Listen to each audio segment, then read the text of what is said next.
Le papier est recyclé aussi, ça c'est une très bonne chose. Alors aussi est intéressé d'une manière très esthétisante.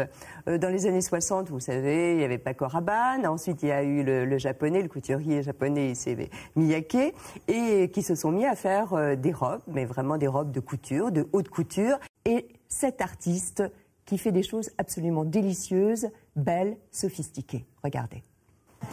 Comme vous, Eric, pour nous épater cette année, la chanteuse Lady Gaga a choisi le papier. Une robe sculpturale signée Paco Rabanne, le pionnier avec Issey Miyake, des robes en papier. Années 70, on s'empaquetait déjà comme une gaufrette dans une robe de papier métallisée vendue 20 francs et jetée une fois la fraîcheur passée. Un vêtement à consommer pour le couturier français, un jeu à réinventer pour le japonais.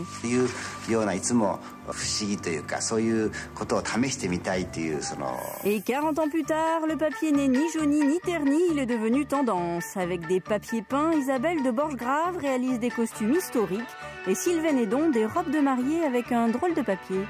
Comme vous le voyez en transparence, en fait, c'est tout des fibres qui sont collées les unes entre les autres. Et en fait, c'est un papier qui est utilisé à la Bibliothèque nationale pour la conservation des vieux manuscrits. On peut vraiment aller jusqu'à une centaine, voire 200 mètres sur une robe, en comptant toutes les épaisseurs des robes et tout est cousu à la main.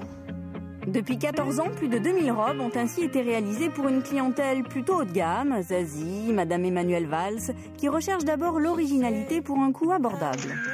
Il faut compter entre 1 800 € et 3 000 € selon les modèles. Enfin, en gros, c'est la fourchette. C'est joli. Pareil, quand tu tournes, tu peux le prendre un peu dans la main pour qu'il y ait des jeux de transparence. Du sur-mesure, de la légèreté, de la transparence, des matières indéchirables et ininflammables, voilà ce qu'on semble rechercher dans ces tenues de papier.